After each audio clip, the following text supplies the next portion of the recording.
Assalamualaikum warahmatullahi wabarakatuh. Alhamdulillah, nahmaduhu wa nasta'inuhu wa nastaghfiruh. Wa na'udzu billahi min shururi anfusina wa min sayyiati a'malina.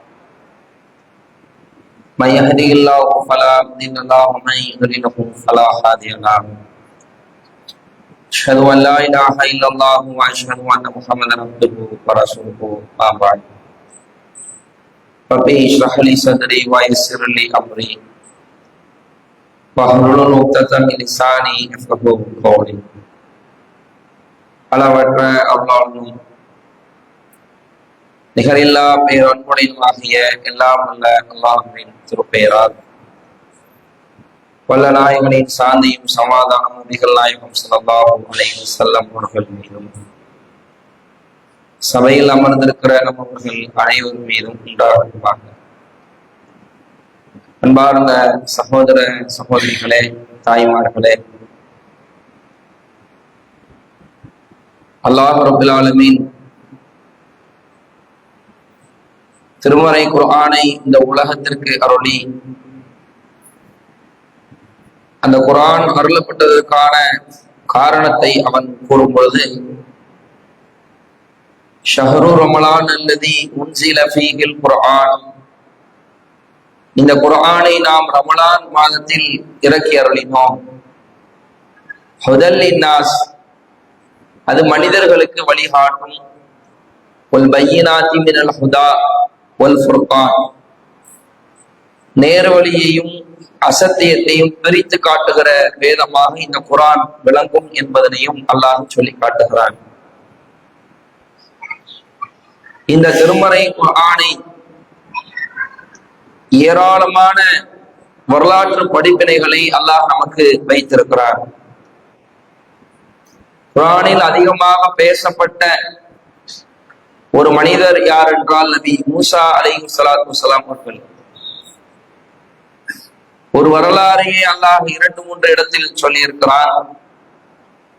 ஏராளமான இடத்தில் மூசா நபி அவர்களுடைய தியாகத்தையும் அவர்கள் செய்த அறியாமை காலத்தில் உள்ள செயலையும், நபியாக அவர்கள் எப்படியெல்லாம் செயல்பட்டார்கள் என்ற எல்லா தகவலையும் இந்த உம்மத்திற்கு அல்லாஹ் சொல்கிறான். நபி மூசா அலைஹிஸ்ஸலாம் அவர்களுடைய வரலாறு என்பது இந்த உலகத்தில் ஏகத்துவ பிரச்சாரத்தை செய்யக்கூடிய ஒவ்வொருவரும் அறிந்திருப்பது கடமை. இந்த பிரச்சாரங்களை நாம் மக்கள் மத்தியில் எடுத்து செல்கிற வேளையில் சில அச்சுறுத்தல்கள் நமக்கு வரலாம். கொள்கைக்காக சில பயத்தை காட்டி கொள்கை பிரச்சாரத்தை தமிழகத்தில் பல இடங்களில் நிறுத்த பார்க்கலாம். மூசா அவர்களுடைய வரலாறு என்பது பிரச்சாரம் செய்கிற ஒவ்வொருவரும் தங்களுடைய மனதில் ஆழமாக பதிய வைக்க வேண்டிய ஒரு வரலாறு. யாரெல்லாம் ஏகத்துவத்தை, தௌஹீதை, சத்தியத்தை எதிர்க்கிறார்களோ அப்படிப்பட்டவர்களும் கட்டாயமாக அறிய வேண்டிய ஒரு வரலாறு நபி மூசா அலைஹிஸ்ஸலாம் அவர்களுடைய வரலாறு. மூசா அலைஹிஸ்ஸலாம் அவர்களுடைய காலம் எகிப்து என்ற அந்த பிரதேசத்தில் ஃபிரௌன் என்ற ஒரு கொடுங்கோல ஆட்சியாளன் இருந்தான். பனு இஸ்ரவேலர்கள், இதுல ஒரு வரலாற்று குறிப்பையும் நான் உங்களிடத்தில் சொல்ல விரும்புகிறேன். இன்னைக்கு பாலஸ்தீனத்துல முஸ்லிம்களை யூதர்கள் கொள்கிறார்கள். சிறு பிள்ளை என்று பாராமல் கூட குண்டு வைத்து தகர்க்கிறார். ஆனா உலகத்துல யூதர்களுக்காக குரல் கொடுத்த ஒரு மனிதர் மூசா அவர்கள். ஃபிரௌன் செத்த பிணங்களுக்காக கட்டுகிற அந்த பிரமிடு கட்டுவதற்காகவும் கூலி ஆட்களாக இவர்களை பயன்படுத்தி இவருடைய உடல் உழைப்பை எல்லாம் சுரண்டி அந்த மக்களை அவன் பயன்படுத்தி கொண்டிருக்கும் பொழுது இறைவனால் தூதராக வந்த மூசா அவர்கள் தான் சொன்னார்கள், என்னிடத்தில் பனு இஸ்ரவேலர்களை அனுப்பிவிடு, நீ அவர்களை சித்திரவதை செய்யாதே என்று. அடிமை பாத்திரத்தில் அடிமை நாய்களாக இருந்த இந்த யூதர்களை மீட்டெடுத்த ஒரு மனிதர் மூசா அவர்கள். அவர்கள் ஒரு முஸ்லிம். ஆனால் அவர்கள் நன்றி மறந்த கூட்டத்தார்கள் என்று அல்லாஹ் குர்ஆனிலே குறிப்பிட்டு விட்டார். இன்றைக்கு முஸ்லிமையே அவர்கள் அடித்து பார்க்கிறார்கள். அடித்து பார்க்கட்டும், கொள்கை உறுதியில் யார் நிற்கிறார் என்று நாம் பார்த்துக் கொள்வோம். மறுமை என்ற தீர்ப்பு இருக்கிறது, அதிலே அவர்களுக்கு அல்லாஹ் இந்த தீர்ப்பு கொடுப்பான் என்பதை நாம் எதிர்பார்த்து காத்து கொண்டுதான் இருக்கிறோம். ஆனால் இந்த யூதர்களை கஷ்டத்திலிருந்து சிரமத்திலிருந்து மீட்பதற்காக குரல் கொடுத்தது முஸ்லிம்கள் தான் என்பதை அவர்கள் நன்றி மறந்துவிடக் கூடாது என்பதையும் இந்த மூசாவுடைய வரலாற்றின் மூலமாக நான் உங்களுக்கு சொல்லிக் கொள்கிறேன். எப்படிப்பட்ட ஆட்சியாளனாக இருந்தான்? ஆண் குழந்தைகளை கொன்றான், பெண் குழந்தைகளை விட்டு வந்தான். இதை நம்ம எல்லாருமே கேட்டிருப்போம். நீங்க கொஞ்சம் யோசிச்சு பாருங்க, குழந்தையை கொல்வதற்கு மனசு வருமா? அதுல அல்லாஹ் பயன்படுத்திய வார்த்தை ஆண் பிள்ளைகளை கொன்றான். ஆம்பளைய கொள்ளல, 30 வயசு 40 வயசு ஆம்பளை கொள்ளல, சின்ன பிள்ளை இருக்கல, பிறந்த பிள்ளை. அந்த ஆண் பிள்ளையை ஒருவன் கொள்ளுகிறான் என்றால் அவனுடைய உள்ள எப்படி இருக்கும்? ஒரு ஆளை கொள்வதற்கும் பிள்ளையை கொள்வதற்கும் வித்தியாசம் இருக்கு. பச்சிலம் மாறாத நன்மை தீமை அறியாத ஒரு பிள்ளையை ஒருத்தன் கொள்றான்டா, அவனை விட உலகத்துல கல்லெஞ்சக்காரன் உண்டா? ஆனால் அந்த ஃபிரௌன் என்பவன் அப்படி ஆண் பிள்ளைகளை கொன்றான். என்ன காரணம்? என்னை எதிர்த்து எந்த ஆண்களும் வந்து விடக்கூடாது, எதிரியை பிறக்கும் பொழுதே நான் வீழ்த்தி விடுகிறேன் என்ற கண்ணோட்டத்தில் செய்தான். ஆனா அல்லாஹ் சூழ்ச்சியாளனுக்கெல்லாம் மிகப்பெரிய சூழ்ச்சியாளர். இந்த வரலாற்றை நீங்கள் நுண்ணிப்பாக கவனித்துக் கொண்டே இருங்கள். நபி மூசா அவர்கள் மூசாவாக பிறக்கிறார்கள், நபியாக இல்லை. அவன் நபியாக அவர்கள் இல்லாமல் சும்மா மனிதனாக அவர்கள் பிறக்கிறார்கள். இவன் என்ன செஞ்சிருவான்? ஆண் குழந்தைகளை கொன்று விடுவான். மூசா அலைஹிஸ்ஸலாமுடைய தாயார் என்ன செய்யறாங்கன்னா, ஒரு பெட்டியில போட்டு நதியில புள்ளைய போட்டுடுறாங்க. வேற ஏதாவது ஊர்ல போய் நம்ம புள்ள சேர்ந்து வளர்ந்தா சரிதான்னு சொல்லி போட்டுட்டா அல்லாஹ் இடத்துல எதிர்பார்க்கிறாங்க. அல்லாஹ் ஒரு வாக்குறுதியும் கொடுக்குறாங்க, உன் பிள்ளையை நாம் முதலிடத்தில் சேர்ப்போம்.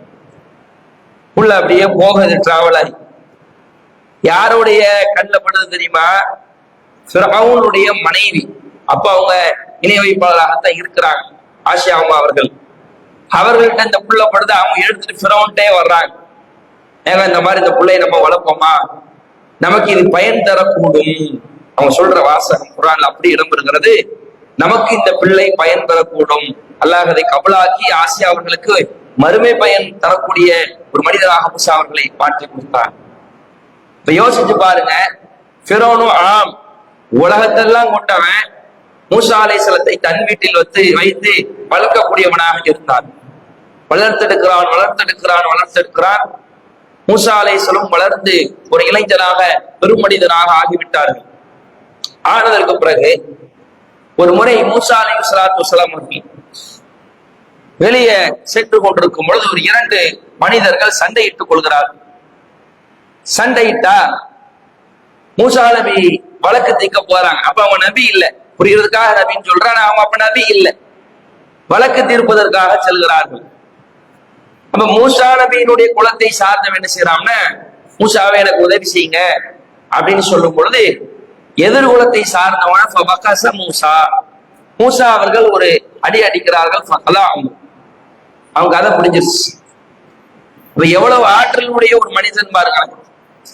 இன்னைக்குள்ள இஸ்லாமிய இளைஞர்களுக்கெல்லாம் அந்த ஆற்றல் இருக்கான்னு தெரியாது. ஒரு அடி அடித்தால் ஒருவன் லாக் அவுட் ஆகி மௌத்தா போகிறான் என்றால் எவ்வளவு உடல் வலிமை. நீங்க அதனாலதான் நடைமுறையில சொல்லுவாங்க, ஏன்டா மூசா மாதிரி இருக்கிறப்ப ஒரு துருதுருன்னு ஒரு ஆள் இருந்தாரு வைங்களேன், ஏன்டா மூசா மாதிரி இருக்கிற, கொஞ்சம் பொறுமையா இருறா அப்படின்னு சொல்லுவாங்க. ஆனா வரலாற்று ரீதியாக பாத்தீங்கன்னா மூசா நபி ரொம்ப பொறுமைசாலி. ஆனால் அதை எனக்கு குறிப்பிடுவதற்கு இங்கு நேரம் இல்லை. இது நபிகள் நாயகம் ஸல்லல்லாஹு அலைஹி வஸல்லம் அவர்களே சொல்லி இருக்கிறார்கள், மூசா அவர்கள் மிகப்பெரிய ஒரு பொறுமைசாலி என்று. அப்ப அடித்து கொண்ட உடனே மூசா நபி பாக்குறாங்க, பேச்சு மூச்சு இல்லாம இருக்கிறான். மூசா அலைஹிஸ்ஸலாம் ஒரு பயத்தை கொண்டிருக்கிறார்கள். ஊரெல்லாம் விஷயம் பரவு. மூசா ஒரு ஆளை முடிச்சிட்டாரு, அடிச்சு காலி பண்ணி விட்டாரு. அவன் எல்லாரும் முடிவு பண்றாங்க, மூசாவை நம்ம சும்மா விடக்கூடாது. இந்த தகவல் மூசா அலைஹிஸ்ஸலாம் அவங்களுக்கு கிடைக்குது, மூசாவே அவங்கள பிளான் பண்ணிட்டாங்க அப்படின்னு தெரிஞ்ச உடனே பயந்து கொண்டு, இந்த வரலாற்றில் நான் குறிப்பிட இருப்பது இந்த ஒரு வார்த்தை தான், பயந்தவராக மூசா அவர்கள் அந்த ஊரை விட்டு நாட்டை விட்டு வெளியேறினார். துவா செஞ்ச வண்ணம் போறாங்க. ரப்பி நஜ்ஜினி மினல் கௌமி ஸாலிமீன், அநியாயக்கார கூட்டத்தார்ல இருந்து இரட்சகனே எனக்கு பாதுகாப்பு தான் என்று பிரார்த்தனை செய்து விட்டு அந்த இடத்தை விட்டு அவங்க காலி பண்ணி மதியன் நகருக்கு அவங்க என்ன செய்யறாங்க, பயணப்பட்டு வர்றாங்க. இதுல முதல்ல நீங்கள் கவனிக்க வேண்டியது, நபி மூசா அலைஹிஸ்ஸலாத்து வஸ்ஸலாம் ஒரு ஆளை கொண்டாங்கல்ல, கொண்டுட்டு அந்த ஊரை விட்டு ஓடி வரும் பொழுது பயந்து கொண்டுதான் மூசா அவர்கள் வந்தார்கள். இதை நீங்க நல்ல மனசுல பதிய வச்சுக்க. மதியன் நகருக்கு வராங்க. அல்லாஹ் ஒரு மனிதனுக்கு அருள் செய்ய நாடிவிட்டால் அவர்களுக்கு எப்படியும் செய்வான் என்பதற்கு இந்த வரலாறு ஒரு சான்று. வந்து பார்த்தா மக்கள் எல்லாம் தண்ணீர், தன்னுடைய கால்நடைகளுக்கு தண்ணீர் புகட்டி கொண்டிருக்கிறார்கள் அல்லது தண்ணீர் குடித்துக் கொண்டிருக்கிறார்கள். 2 பெண்கள் மாத்திரம் அப்படியே ஒதுங்கி நிற்கிறார். இத மூசா அலைஹிஸ்ஸலாம் பார்க்கிறார். பார்த்துட்டு அந்த பெண்கள்கிட்ட போறாங்க. மா ஹத்தபகுமா, உங்களுக்கு என்ன பிரச்சனை, ஏன் ஒதுங்கி நிற்கிறீங்க? இல்ல எங்களுடைய வாப்பா தந்தை வந்து உடம்பு சரியில்லாத ஆளு, புதுமையான ஆளு, அவரால் அந்த கால்நடைக்கு அல்லது தண்ணி எடுக்க முடியாது, அதனாலதான் நாங்க தண்ணி பிடிக்க வந்திருக்கிறோம் சொன்ன உடனே மூசா அலைஹிஸ்ஸலாம் அப்பொழுது அந்த பெண்மணிகளுக்கு தண்ணியை கொடுத்துட்டு ஒரு மரத்தை நோக்கி, ஏன் மரத்தை நோக்கி போறாங்க? இந்த ஊருக்கு அவங்க என்ன சொந்தக்காரங்க வீட்டுக்கா வந்திருக்காங்க, கொலை பண்ணிட்டு வேற ஒரு ஊருக்கு ஓடி வந்திருக்காங்க. அப்ப ஊரு விட்டு ஊர் வந்தவர் எங்கதான் இருப்பாரு? மரத்தடி நிழல்ல தான் இருப்பாரு. ஏதாவது மரம் இருந்தா அந்த மரத்தடி நிழல்ல தான் இருப்பாரு. அப்ப மூசா அலைஹிஸ்ஸலாம் சகாலம்மா வெறுவருக்கும் அந்த தண்ணீரை கொடுத்து விட்டு சும்மா தவல்லா இலதில்லி, ஒரு நிழலின் பக்கம் மூசா அவர்கள் ஒதுங்கினார்கள். ஒதுங்கிவிட்டு அவர்கள் செய்த பிரார்த்தனை, இந்த பிரார்த்தனையை நீங்கள் உங்களுடைய வாழ்வில் இணைத்துக் கொள்ளுங்கள். சொல்கிறார்கள், ரப்பி இன்னி லிமா அன்சல்த இலைய மின் கைர் ஃபகீர், யா அல்லாஹ் நன்மனு நீ எனக்கு என்ன தந்தாலும் எனக்கு தான், இப்போதைக்கு நீ என்ன எனக்கு தந்தாலும் தேவை. சில பேர் கடன் பட்டு நிப்பாங்கல்ல, நீங்க 1000 தந்தாலும் தேவை, 500 தந்தாலும் தேவை, எதையாவது தாங்க கேட்பாங்கல்ல, அந்த மாதிரி மூசா அலைஹிஸ்ஸலாம் அல்லாஹ்ட்ட கையேந்துறாங்க. ரப்பி இன்னி லிமா அன்சல்த இலைய மின் கைர் ஃபகீர், யா அல்லாஹ் நான் ஃபகீராக இருக்கிறேன், ஒண்ணும் இல்லாதவனா இருக்கிறேன், நீ என்ன தந்தாலும் எனக்கு போதும் யா அல்லாஹ் என்று அல்லாஹ்விடத்தில் துவா செய்து விட்டு உட்கார்றாங்க. போன அந்த 2 அம்மா திரும்பி வர்றாங்க. நீங்க வாங்க, என் தந்தை உங்களை அழைக்கிறார் என்ற உடனே மூசா அலைஹிஸ்ஸலாம் போறாங்க. போய் நடந்த விஷயத்த மூசா அலைஹிஸ்ஸலாம் சொல்றாங்க. சொன்ன உடனேயே அதுல ஒரு பெண் சொல்றாங்க, இவரை நம்ம வேலைக்கு வச்சுக்குவோம், இவர் அமீனாகவும் இருக்கிறார், கபீர் நல்ல பலமிக்கவராகவும் இருக்கிறார், நம்பகமான மனிதராகவும் தெரியார், இவர் நம்ம வேலைக்கு வச்சுக்குவோம் என்று சொல்றாங்க. அப்ப அவருடைய தந்தை சொல்கிறார், நீங்க வேலைக்கு இருங்க, 8 ஆண்டு கால வேலை செய்யுங்க அல்லது 10 ஆண்டு கால வேலை செய்யுங்க, 2 மகள்ல ஒரு மகளை உங்களுக்கு நான் திருமணம் முடிச்சு தரேன். உலகத்திலேயே பணமாக பொருளாக மகர் கொடுத்து நீங்க பார்த்திருப்பீங்க. தன்னுடைய உழைப்பை 8 ஆண்டு கால உழைப்பை மகராக கொடுத்து நபி மூசா அலைஹிஸ்ஸலாம் அவர்கள் அந்த பெண்ணை திருமணம் செய்கிறார்கள். இதுல இன்னொரு செய்தியை நீங்க உன்னிப்பாக கவனித்து பாருங்கள். அல்லாஹ் மூசா நபிக்கு செய்த அந்த துவா இருக்குல்ல, எல்லாம் ஏதாவது எனக்கு நன்மையை தான். நீங்களே யோசிச்சு பாருங்க, ஒரு ஆள் ராம்நாட்டுல இருந்து இங்க மக்கள் குடிக்க வர்றாரு, பள்ளிவாசல்ல இருக்கிறாரு, என்னன்னு கேட்கறீங்க? கேட்டா நான் கொலை பண்ணிட்டு வந்திருக்கேன்னு சொல்றாரு. அவருக்கு சாப்பாடாவது நம்ம கொடுப்போமா? ஆகா, ஆளு பிரச்சனைக்குரிய ஏதோ பிரச்சனையை பண்ணிட்டு வந்துட்டான், சாப்பாடை கொடுத்தோம்னா நம்ப மாட்டிக்கிறோம்னு விட்டுற ஒரு காலம்.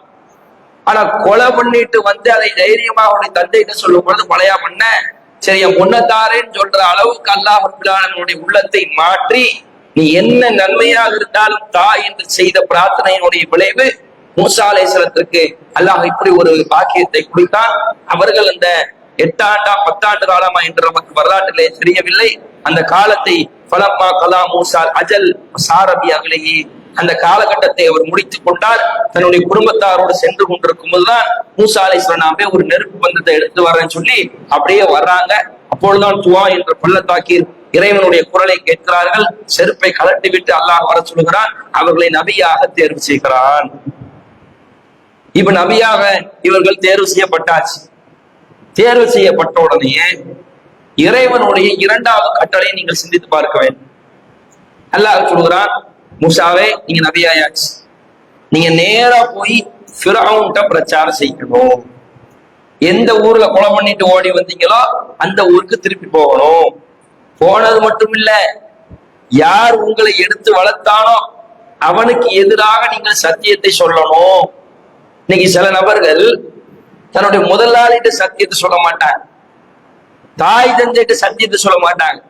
கேட்டா விசுவாசம், உண்மையான விசுவாச பாசம் என்ன தெரியுமா? ஒருவரின் மீது உங்களுக்கு அதிகமாக பாசம் இருந்தால் அவர் செய்த தவறை நீங்கள் சுட்டி காட்டும். என்ன காரணம்? அவர் நரகத்துக்குள்ள போயிடுவாரு. ஒருத்தர் வந்து ஒரு இணை வைப்பு காரியத்தை செய்யறாரு, உங்கள்ட்ட ரொம்ப நெருக்கமா பழகுறாரு, உங்களுக்கு எல்லா உதவியும் செய்யறாரு, உங்களுக்கு நெருங்கிய உறவா இருக்கிறாரு, ஊருக்கெல்லாம் பிரச்சாரம் செய்பவர்கள் கூட இதுல கொண்டு விடுவார். ஆனா அல்லாஹ் முதல் டெஸ்ட் மூசா நபிக்கு என்னதான் வைக்கிறான்? எடுத்து வளர்த்த ஆளா இருக்கத்தான் செய்யும், அவன்கிட்ட போய் நீங்க சத்தியத்தை சொல்லி ஆகணும். மூசா நபிக்கு தெரியும் ஃபிரௌன் எப்படிப்பட்டவன். அனரப்பு குமுலாகா, நான் தான் அகிலத்துக்குரிய இறைவன், உயர்ந்த இறைவன் நான் தான் என்று சொல்லக்கூடிய ஒரு கொடூரன் தான் இந்த ஃபிரௌன். அப்ப அல்லாஹ் ரெண்டு கட்டளை சொல்றான், அல்லாஹ்வுக்கு கட்டுப்படுமாறும் பனு இஸ்ரவேலர்களை என்னிடத்தில் அனுப்பிவிட வேண்டும் என்ற இரண்டு கோரிக்கைகளை கொண்டு மூசாவை நீங்கள் செல்லுங்கள். இந்த நேரத்துல மூசா அலைஹிஸ்ஸலாம் சொல்றாங்க, யா அல்லாஹ், என்னுடைய நாவு நான் திக்கி திக்கி பேசுற ஆள், பிரச்சாரத்துல வாய் பேச்சு எனக்கு இருக்காது. இதுல நமக்கு தெரியுது, பிரச்சாரத்திற்கு வாய் பேச்சோ மேடை பேச்சோ அலங்காரமும் தேவையில்லை. சத்திய சொல்லும் நெஞ்சில் துணிவும் இருந்தால் எவனையும் எப்படியும் சத்தியத்திற்கு சந்திக்கலாம்.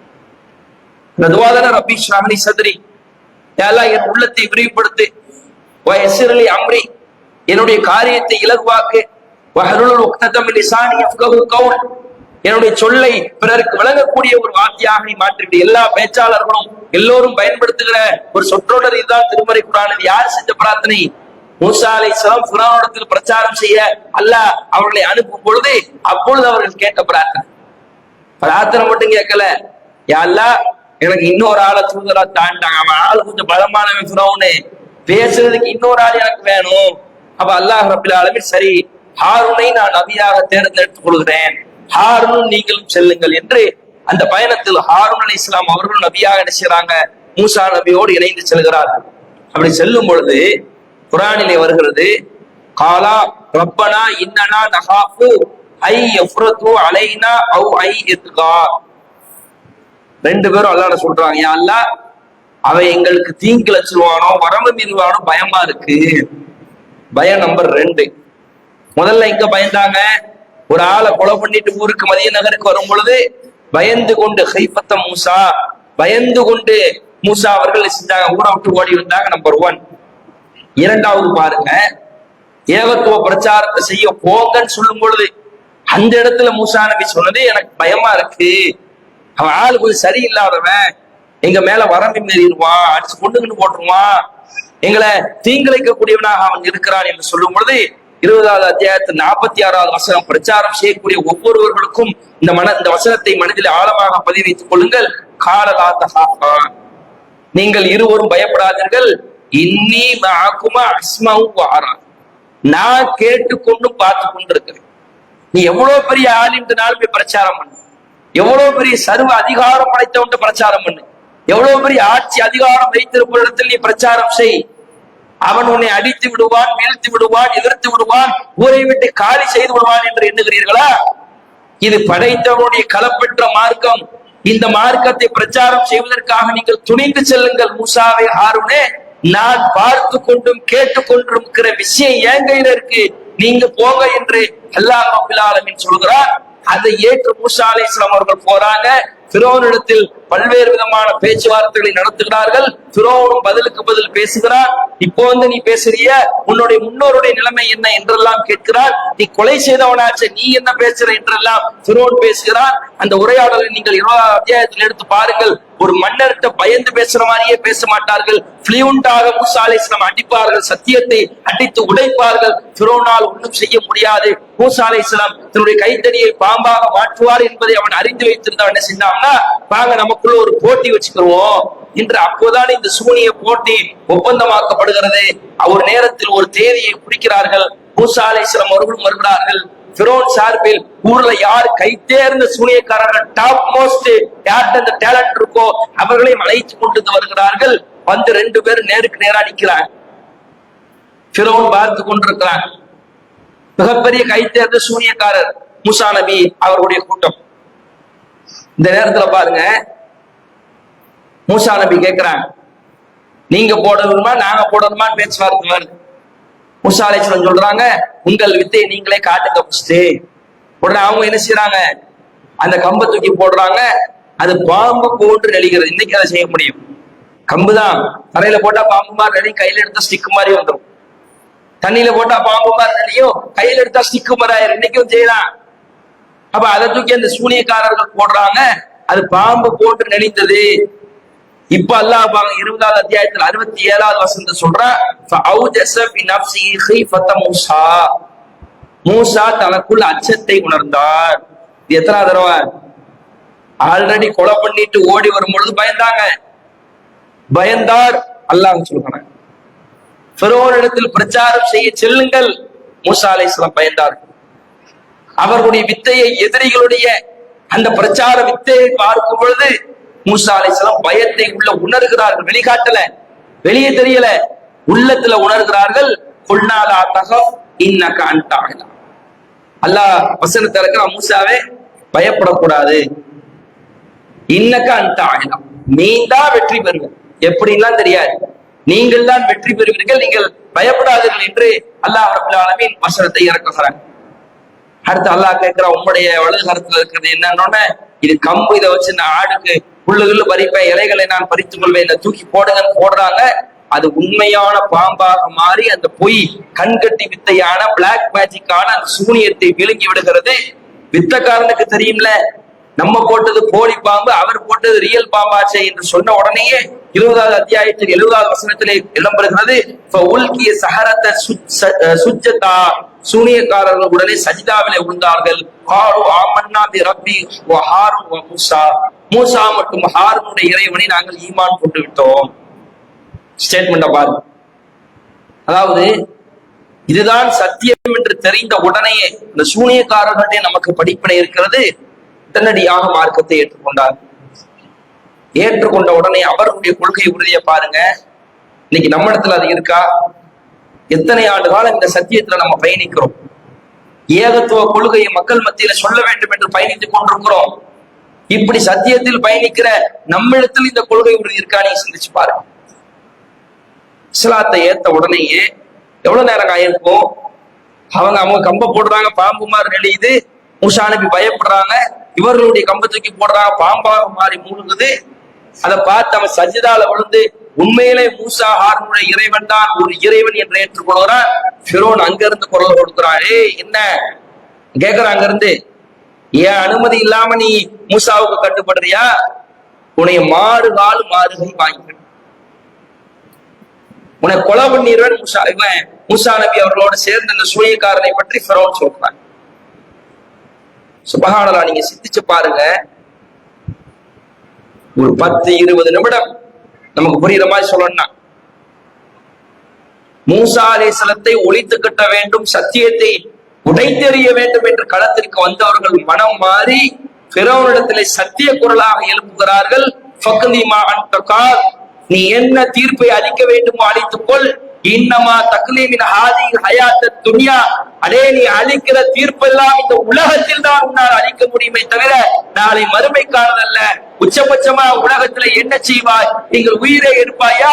பறித்து விட்டு போ, நாங்கள் சந்திக்க தயார் என்று சத்தியம் என்ற இந்த ஏகத்துவம் யாருடைய உள்ளத்திலே குடிவந்து விட்டதோ அவர் உலகத்திலே எப்பேற்பட்ட ஒரு மனிதனுக்கும் பயப்பட மாட்டார். எப்பேற்பட்ட துன்பம் வந்தாலும் அவர் கலங்க மாட்டார். ராணுவமே எதிர்த்து நின்றாலும் அவர் துணிந்து நிற்பார் என்பதற்கு இந்த வரலாறு நமக்கு பெரும் சான்றாக இருக்கிறது.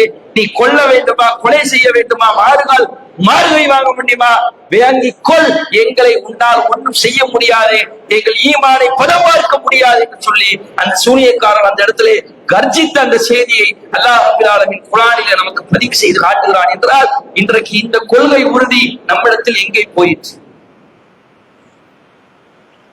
இந்த மாதிரியான கொள்கையில் சமரசம் செய்யக்கூடியவர்களாக மாறிவிட்டோம். இணக்கம் என்ற பெயரால், ஒற்றுமை என்ற பெயரால் அசத்தியத்தை தொலைத்தெறிய வேண்டிய கடமையில் இருக்கிற நாம் சில நேரத்தில் அட்ஜஸ்ட்மெண்டில் சென்று விடுகிறோம். யாருடைய உள்ளமும் காயப்படுவது இங்கு பெரிதல்ல. எவன் காயப்பட்டாலும் சத்தியத்தை உடைத்து சொல்வதுதான் ஒரு ஏகத்துவவாதியினுடைய பண்பு. இந்த ஊர் ஒற்றுமை, நம்மளாம் ஒற்றுமையா இருக்கணும் எல்லாம் போலி கபட நாடகம். ஒரு வார்டு எலெக்ஷன்ல எவனும் ஒற்றுமையா நிக்க மாட்டான். கேவலம். உலக குப்பை ஆட்சி அதிகாரத்துக்காக ஒரே வார்டில் இருக்கிற எலெக்ஷன்ல 2 இஸ்லாமிய கட்சிகள் எதிரணியாக போட்டி போட்டுக் கொண்டிருப்பார்கள். இவர்கள் எல்லாம் வியாக்கியானம் பேசுவார்கள். ஒற்றுமைதான் இஸ்லாமிய உம்மத்திற்கு வேண்டும். ஒரு அணியில் வாருங்கள், ஏன் ஊரை 2 ஆக்குகிறீர்கள் என்று. அடே, ஒரு எலெக்ஷன் வந்தால் உங்களுடைய ஒற்றுமை போலி கபட நாடகம் எங்களுக்கு தெரிந்து விட்டது. நாங்கள் உலகத்துக்காக பிரித்தாள்வோர் அல்ல, சத்தியத்தை சொல்வதற்கு உறக்கத்தான் சொல்வோம். அதற்காக தாய் மகன் அல்ல, உறவுகள் இரு துண்டாகி போனாலும் பிரச்சனை இல்லை. அபூஜஹல் பத்ர் போர்க்களத்திலே அல்லாஹ்வுடைய தூதருக்கு ஒரு பட்டம் சொன்னான். என்ன பட்டம் தெரியுமா? யா அல்லாஹ், முகமதை நீ அழித்து விடு, அவர் எங்களிலே உறவை துண்டிக்கக்கூடியவர் என்று முகமது நபியை பார்த்து அபூஜஹல் சொன்னார். சத்தியம் வந்து விட்டால் அது சில பிளவுகளை கொடுக்கத்தான் செய்யும். அதுல எந்த மாற்று கருத்தும் கிடையாது. நீ எங்களை கல்யாணத்துக்கு வரதட்சணை கூப்பிடுவ, நாங்க வரமாட்டோம் தான் சொல்லுவோம். நீ ஆடம்பர திருமணத்தை எங்களை அழைப்பாய், போடா என்று நாங்க தூக்கி எறிவோம். அது தாய் தந்தையின் பார்க்க மாட்டோம், அண்ணன் தம்பியின் பார்க்க மாட்டோம், கணவனுடைய குடும்பம் பார்க்க மாட்டோம், மனைவியினுடைய குடும்பம் பார்க்க மாட்டோம், வியாபாரத்துல முதலாளியும் பார்க்க மாட்டோம். எங்களுடைய அதிபதி மாலிக்கு யௌமித்தீன், அந்த படைத்த இறைவன் தான். அந்த படைத்தவனுக்காக படைப்பினம் யாராக இருந்தாலும் எதிர்த்து நிற்போம், துணிந்து அடிப்போம் என்பதுதான் ஏகத்துவத்தினுடைய வரலாறு என்பதனை மூசா அலைஹிஸ்ஸலாமுடைய வரலாறு நமக்கு எடுத்து சொல்கிறது. இந்த வரலாறு அப்படியே நீண்டு கொண்டு செல்கிறது. மூசா அலைஹிஸ்ஸலாம் அவர்களை கொலை செய்வதற்காக துரத்தி கொண்டு வருகிறான். கடலிலே போய் மாட்டுகிறார். கடல்ல போய் மாட்டிக்கு நிக்கிறாங்க. இது எல்லாமே நம்ம பார்த்து படித்த சம்பவங்கள் தான். கடலிலே மாட்டிக்கொண்டால் பின்னாடி ஃபிரௌனுடைய படை, முன்னாடி கடல். மூசா நபிக்கு கூட இருந்த ஆளுக்கு என்ன சொன்னாங்க தெரியுமா? மூசாவே இன்னால முதரக்கூன், போச்சு, வசமனம் எல்லாம் மாட்டிக்கிட்டோம், தப்பிக்கவே முடியாது. கப்பல் கூட கிடையாது, படகு கூட போட்டு போக முடியாது, செய்ய முடியாது, மாட்டிக்கிட்டோம். இந்த இடத்துலதான் நான் உங்களுக்கு குறிப்பிடுகிறேன். முதலில் கொலை செய்த மூசா அலைஹிஸ்ஸலாம் அந்த ஊரை விட்டு வெளியேறும் பொழுது பயந்து வந்தார்கள். ஹாயிப் என்ற வார்த்தை அல்லாஹ் பயன்படுத்துகிறான். பயந்தவராக வெளியேறினார்.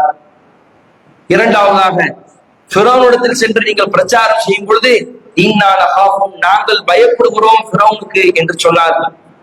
சூனியக்காரர்கள் தங்களுடைய வித்தையை போடும் பொழுது மூசா தன்னுடைய உள்ளத்தில் பயத்தை உணர்ந்தார் என்று இந்த 3 இடத்தில் பயந்த மூசா அலைஹிஸ்ஸலாம் இந்த ஏகத்துவத்திற்கு பழக்கப்பட்டார்கள். பிரச்சாரத்திலே பிரச்சார பீரங்கியாக மாறிவிட்டார்கள். உண்மையில் பயப்பட வேண்டிய களம் என்பது இதுதான். முன்னாடி கடல், பின்னாடி ஃபிரௌனுடைய படை.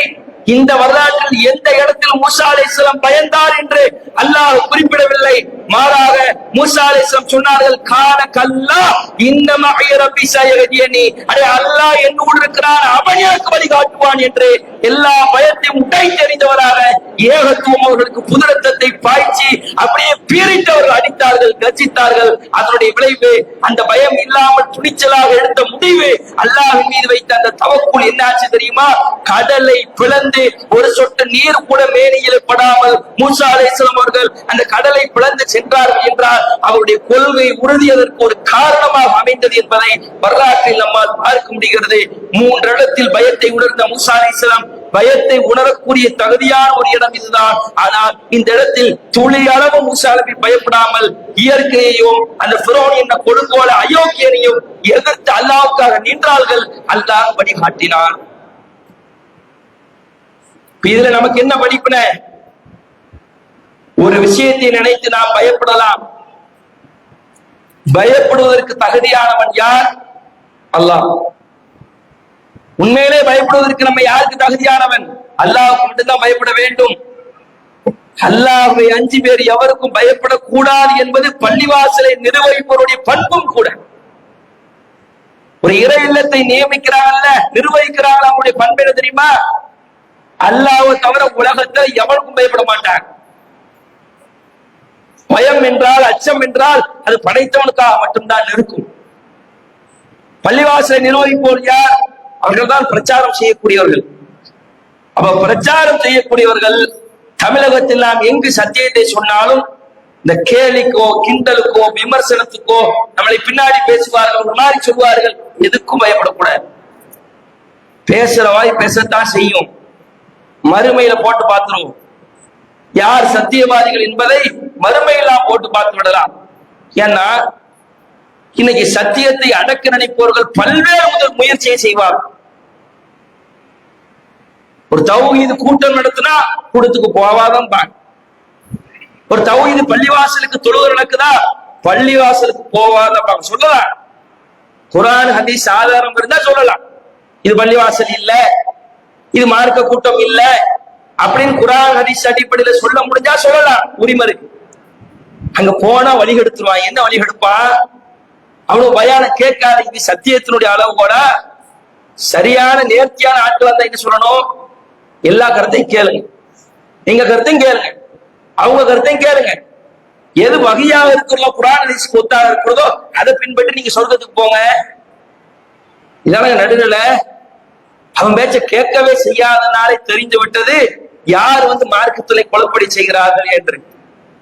அப்ப இப்படியெல்லாம் இந்த ஏகத்துவத்தை தடுத்து விடலாம் என்று பல்வேறு திட்டங்களை பல ஊர்களில் தீட்டுகிறார்கள்.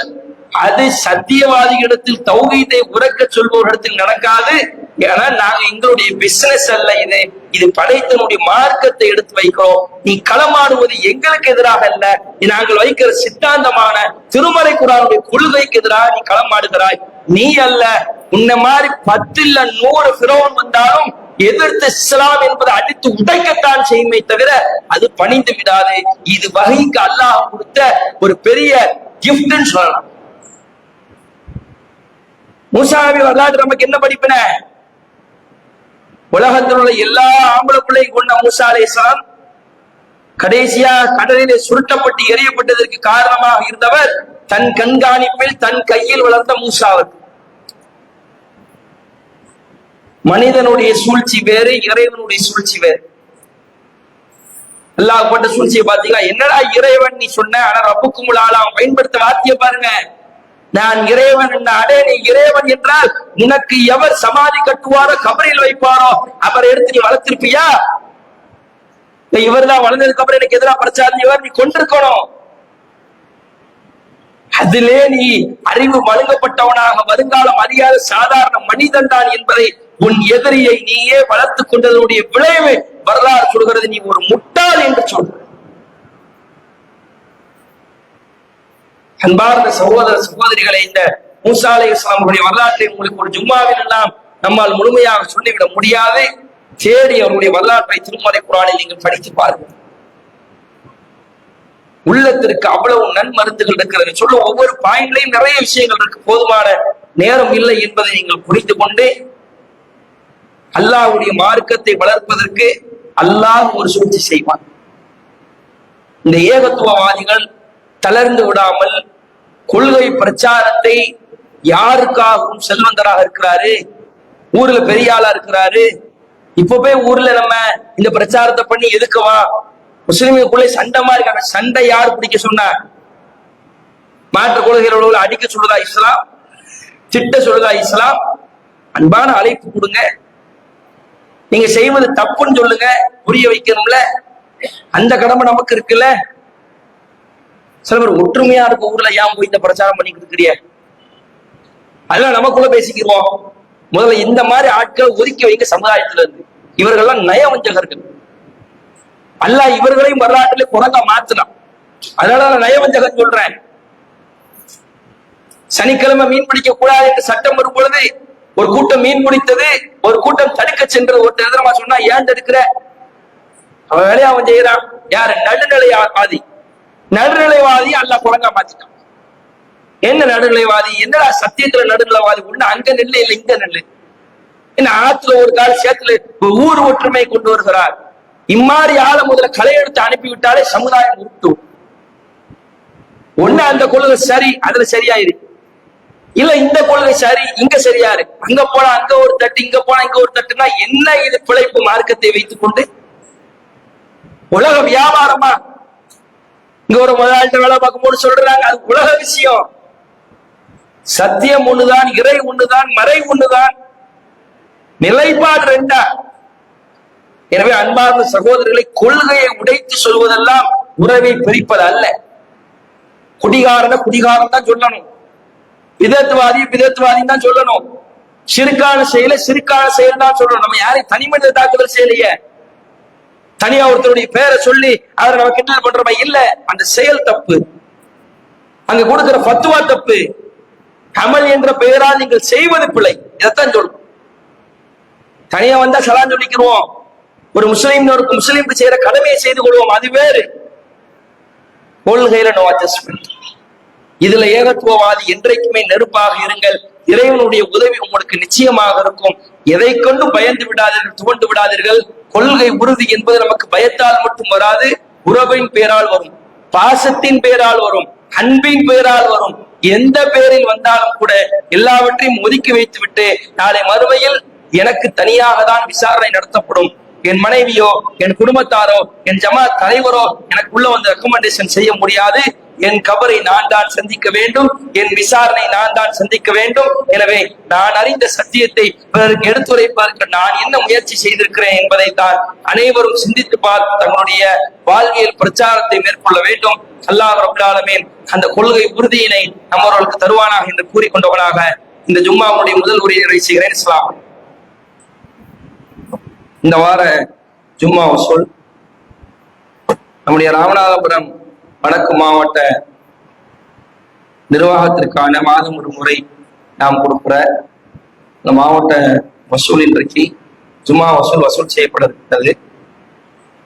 இது மாவட்டம் சார்பாக நடைபெறுகிற மார்க்க மற்றும் சமுதாய பணிக்காக செலவிடப்பட இருப்பதால் உங்களுடைய வசூலை இன்றைய வாரம் வாரி கொடுக்குமாறு கேட்டுக்கொள்கிறோம். இரண்டாவது, ஒவ்வொரு ரமலானிலும் இரண்டாவது ஜும்மா நம்முடைய மாநில தலைமையத்திற்கு நாம் வசூல் செய்து கொடுப்போம். அதுல எதுவெல்லாம் கவர் ஆகும் என்று பார்த்தீர்கள் என்றால், நிர்வாக செலவுகள். நிர்வாக செலவுனா என்ன? தலைமையினுடைய பள்ளிவாசல் நிர்வகித்தல், பள்ளிவாசலுக்கு கொடுக்குற காசு தான் அது. அடுத்த வார ஜும்மா வசூல நீங்க கொடுக்குற தொகை தலைமை சென்னை மண்ணடியில் உள்ள அந்த பள்ளிவாசல் அதனுடைய நிர்வாக செலவுகள். இஸ்லாமிய கல்லூரி 4 வருடங்கள் மார்க்க கல்வியை, போலியான கல்வி இல்லாமல் சத்திய கல்வியை படித்துவிட்டு பிரச்சாரம் செய்கிற ஒரு அடித்தளமாக இருக்கிற இந்த எம்ஐசி என்ற இஸ்லாமிய கல்விக்காகவும், ஹிஃபுல் மதர்சா சின்னஞ்சிறு பிள்ளைகள் திருமறை குர்ஆனை முழுவதுமாக பఠனம் செய்கிற அந்த ஹிஃபுல் மதர்சாவுக்காகவும், இந்த மாதிரியான கேட்டகரிகளுக்காக இந்த ஜும்மா வசூல் தமிழகம் எங்கும் செலவு செய்யப்பட இருக்கிறது. எனவே இங்க வந்திருக்கிற சகோதர சகோதரிகள் என்னுடைய இன்னும் நன்மை தீமைகளை அடுத்த வார ஜும்மாவில் உங்களுக்கு விளக்கி சொல்வார்கள். ஒவ்வொரு வருடமும் உங்களுக்கு விளக்கி சொல்லியும் இருப்பார்கள். எனவே வருகிற வாரமும் மாநில தலைமையத்திற்கு அதிகமான உங்களுடைய பொருளாதார வசூலை கொடுக்கும்படி கேட்டுக்கொண்டவனாக இந்த ஜும்மா உரையினை நிறைவு செய்து கொள்கிறேன். வாஹிர் தவானா அல்ஹம்துலில்லாஹி ரப்பில் ஆலமீன். அஸ்ஸலாமு அலைக்கும் வரஹ்மத்துல்லாஹி வபரகாத்துஹு.